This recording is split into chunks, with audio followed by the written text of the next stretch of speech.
mean, it's open to interpretation, but originally it's a book. It's based off a book, and I think the idea, what I always saw is that homegirl, like, disappears, like somebody straight up kidnaps that girl, and she's dead. That's my interpretation. You want to slate that for me? Yeah, Kylie Mar made in Hollywood.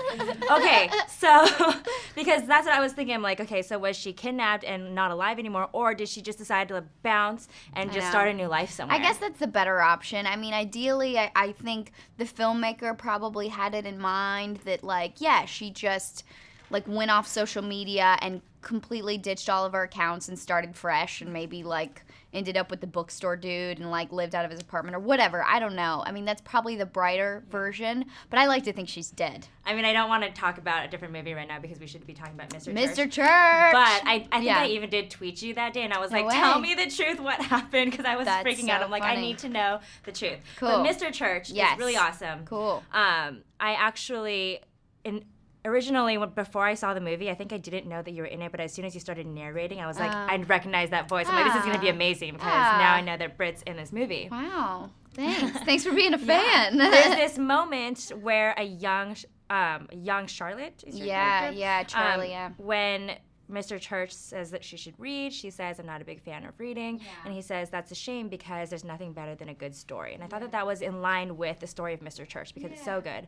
What did you think of the story initially?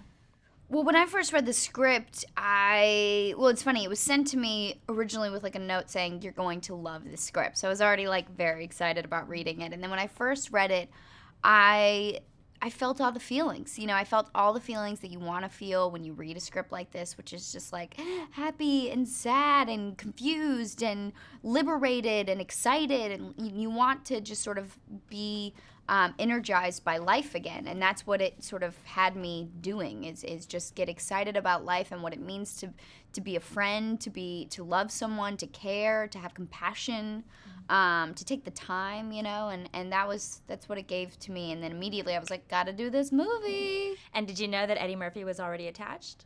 Or was this before? I think so. I'm sure they were sort of like circling his name, as they say.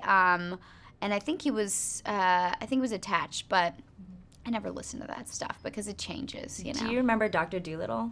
Yeah, girl. Yes. Right? So we grew up with a ton of his movies. I know. And so the whole time that I was interviewing him, because it was the first time I had met him, I'm like, you can speak to animals. You can speak to animals. But did you have a freak out moment like that when you finally met him on set? Well, I met him in a rehearsal, and he was like the most intimidating human being. He came in with like his hoodie on. He had glasses on, and I was like, what is about to go down in this rehearsal room? And he was just the sweetest guy. He took off his little hood and then his glasses, super quiet, and then just started asking me questions about myself. And I was like, okay, stand-up guy.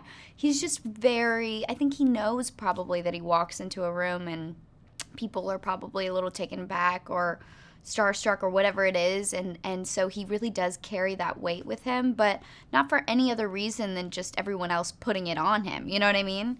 But he's a cool dude, very cool. I felt that way too. You kind of feel a little bit of intimidation. But he had this moment where he told me that because he's already done so much comedy, he would forget that it was a drama, and he'd be like, we should do this in the scene. This would be funny. And the director would be like, no, because it's not a comedy. Yeah. There is one scene where he opens the door, and my character hasn't seen him in a few years, and I'm pregnant. And he's like, hi! And he does this crazy Eddie Murphy smile and like his hi. And I remember we were all like, at the time, we were all like, oh, that's funny, that's so hilarious, very Eddie. And they were like, okay, wait, that may be too much Eddie and not enough Mr. Church. So there were moments where, as funny as it was, and like they were really great and cheerful, there's a balance in trying to find the character and also the genre and sort of the tone of the film. But I love when he would bring funny stuff to the film. It's cool to know that someone like Mr. Church could really exist. I like the fact that it is based on a true story. And I spoke to the writer as well. Happy to know that her mom actually didn't die, that she actually survived, and so that's really cool. Yeah. But the writer was saying that Eddie kind of actually became Mr. Church in a way. He really was like Mr. Church. Well, what was so wonderful about hearing Susan's stories of Mr. Church is that I already had this kind of preconceived idea of who he was just in her eyes. And so when he got into the costume and he showed up to work and he got to set and he was delivering these lines, he really did feel like it felt like he was embodying this character that she had so well described to us.